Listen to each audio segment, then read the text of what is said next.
Okay, let's be real for a second. The job market out there, it's tough, right? It's like a puzzle with 1,000 pieces, and some of them are probably missing. Yeah, you're not wrong. It feels like there's a ton of information out there, and who has time to sift through all of it? Exactly. So that's what we're going to try and do today. Sort through it all. We're taking a deep dive into LinkedIn job scraping with Python, trends and analysis. Oh, nice. Yeah, have you seen this? I've heard of it, yeah. Yeah, so it's all about how to basically build a system that can be your own little AI job scout. It's pretty cool. It goes into like how to get it to log into LinkedIn for you. Whoa.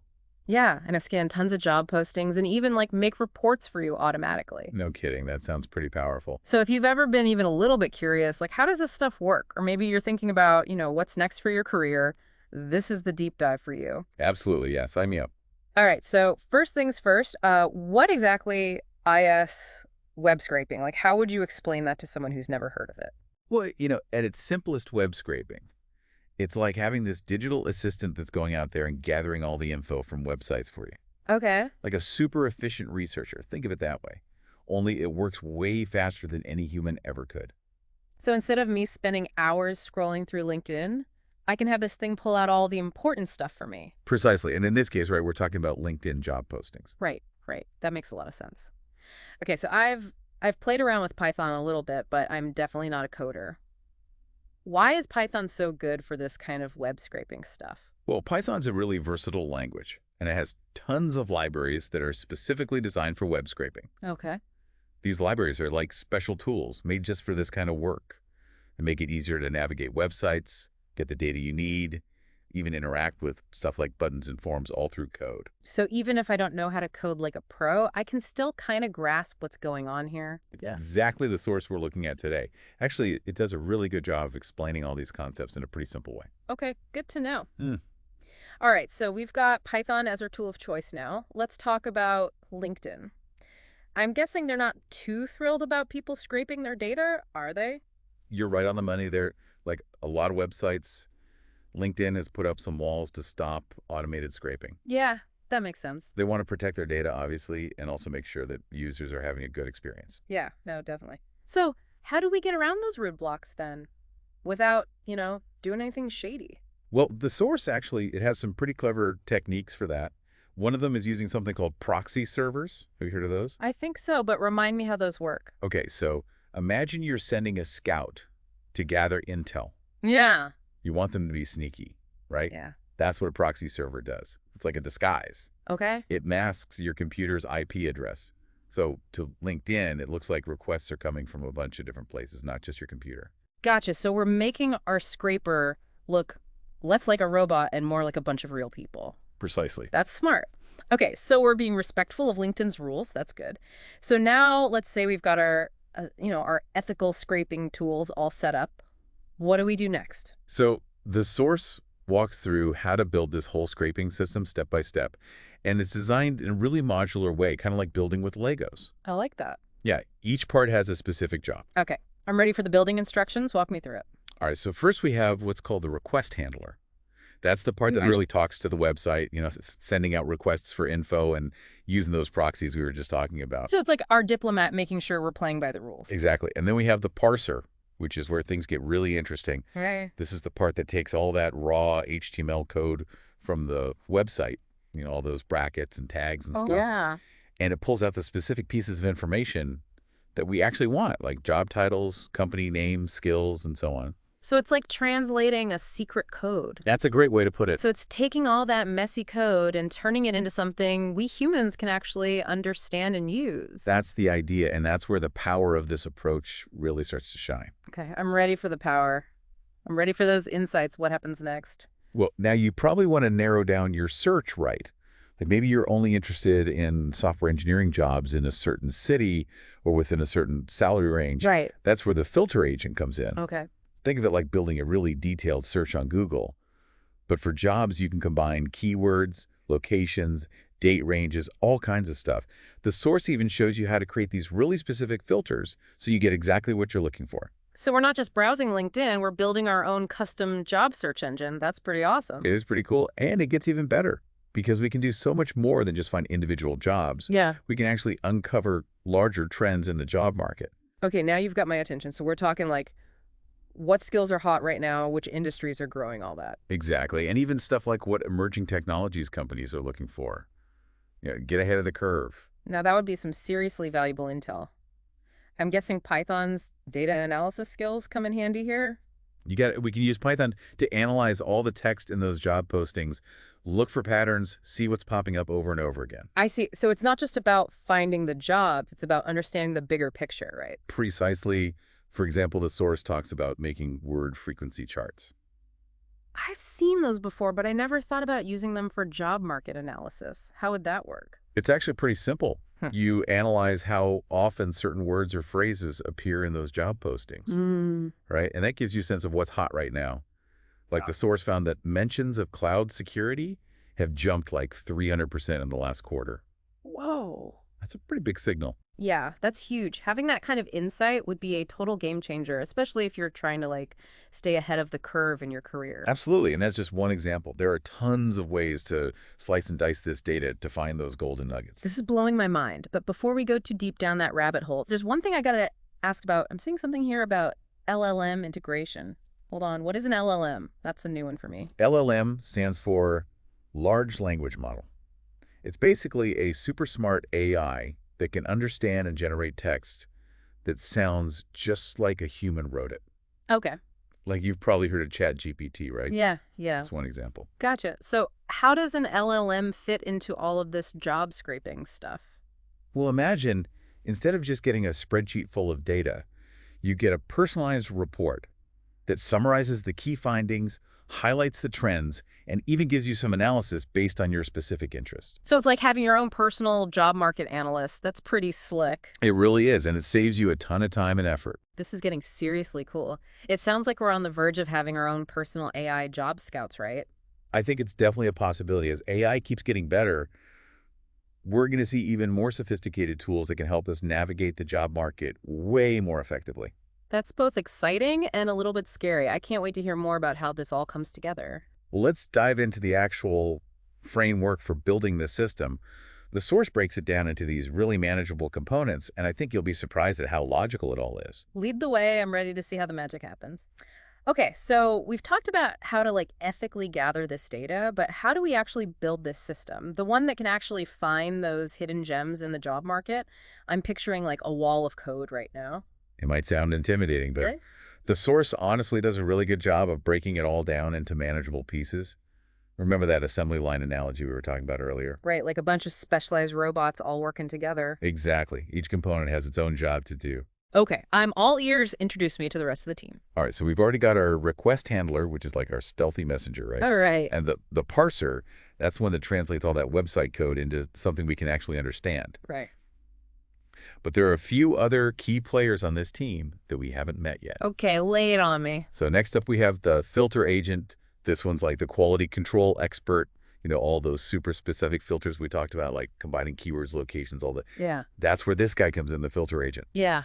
It makes sure that we're only looking at the jobs that we actually care about. So it's like having a personal assistant who knows exactly what I'm looking for and just filters out all the noise. You got it pretty handy, right? Super handy. Yeah. But even after we've like filtered all the data, we still need to make sense of it all, right? Like, what do we actually do with it? That's where the data processor comes in. Hmm? It takes all that info about job titles, skills, companies, and all that, and organizes it in a way that we can actually analyze. Mm-hmm. So it's like taking a giant jigsaw puzzle and sorting all the pieces by color and shape.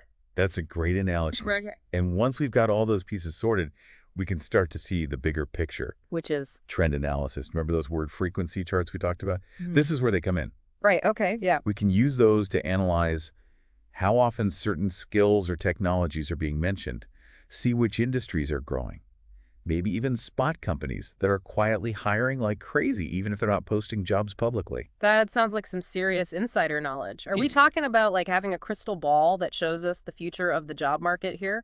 It's kind of like that. And the best part is we can do all of this with Python. So it's not just about finding the jobs, it's about understanding like the bigger forces at play. Exactly. You want to be ahead of the curve, not just reacting to it. Okay, so we've got this system. It's collecting data, it's filtering, it's analyzing it. It's like a dream come true for any job seeker. But there's one piece of the puzzle I'm still kind of curious about. We talked earlier about LLMs and those personalized reports they can create. How does that all fit into this framework? That's a great question. So LLMs, remember, those are like those super smart AI assistants that can understand and generate text that sounds just like a human wrote it. Right, right, like a digital Shakespeare or something. Exactly. So instead of just getting this raw data dump, the LLM can take all that information we've gathered and analyzed and turn it into a nice, clear, concise report that's tailored to what we're actually interested in. Okay, so it's not just spitting out numbers, it's actually helping us make sense of them and telling us what to do with them. Exactly. It's like having a personal career coach who summarizes everything for you, points out the most important trends, maybe even offers some advice based on your skills and experience. Okay, that is pretty amazing. But I'm guessing there's more to it than just like writing some code and letting it run wild. How do we make sure this whole thing stays organized and efficient?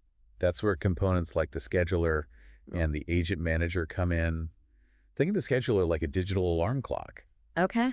We can set it to run our scraping system at certain times, like maybe every night while we're sleeping. So we wake up to a fresh batch of insights ready to conquer the job market. I love it. Exactly. And then the agent manager is kind of like the conductor of an orchestra. Make sure all the different parts of our system are working together in harmony. So we've built this team of digital assistants, each with their own special skills, and then we've got a manager who keeps them all on track and makes sure they're not slacking off. You got it. And there are even more advanced techniques we can use to make our system even faster and more powerful. The source talks about something called distributed scraping. Have you heard of that? Sounds pretty high tech. What is that? Imagine having multiple computers all working together on the scraping process, kind of like a team of synchronized swimmers. Yeah. This can really speed things up, especially if we're dealing with a lot of data. So instead of one computer doing all the work, we've got like a whole army of computers working in parallel. Exactly. Yeah. It's pretty cool. And the source even talks about using tools like Docker and Kubernetes to make all of this more manageable. I'm definitely going to have to look those up, but it sounds like the payoff could be huge. I'm starting to see how this approach could give someone a real edge in the job market. Absolutely. And remember, this source doesn't just explain what to do, it actually shows you how to do it with code examples and everything. That's what I love about this deep dive. It's not just theory, it's giving us actual tools and techniques we can use. Exactly. It's all about empowering people to take control of their job search. And I think that's really exciting. Okay, so we've covered a lot of ground here, from the basics of web scraping to building this like seriously complex system. It feels like we're building our own little Skynet here. I know it's a lot to take in, but it's pretty amazing what's possible with this technology. I'm feeling a little overwhelmed, but in a good way. But before my brain completely melts down, let's take a quick break and come back for the final part of our deep dive. Sounds good to me. We'll wrap things up and explore what all of this means for the future of job searching, so stay tuned. Okay, so we're back for the final part of our deep dive into LinkedIn job scraping with Python. We've gone through like all the technical stuff, the ethics of it all, even some pretty advanced techniques. I got to say, my head is spinning a little bit. Yeah, it's a lot to take in for sure. But that's what makes it so interesting, right? Absolutely. And speaking of interesting, the source we've been talking about, it includes this really cool war story from someone who actually used all this stuff to up their scraping game big time. What was it about that story that stood out to you? You know what really struck me was the whole idea of persistence and being able to adapt, because web scraping, let's face it, it's not always a walk in the park. You're going to run into roadblocks and things you just didn't expect. So it's not as easy as just like copy-pasting some code and calling it a day. I wish it were that easy, but no, it really takes a certain mindset. You got to be ready to solve problems. Sometimes you have to like tweak your code or find a workaround or even completely rethink your whole approach. So it's kind of like being a detective, right? Always searching for clues and piecing together the puzzle. That's a great way to put it. And like any good detective, you have to pay attention to the details. The story really emphasizes that, figuring out why those roadblocks are popping up and then adjusting your strategy.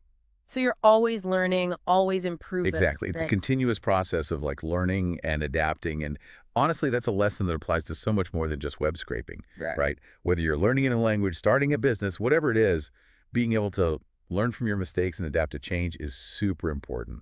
I love that. Okay, so let's take a step back for a second and recap everything we've covered in this deep dive. We started by exploring how we can use Python and web scraping to understand job trends.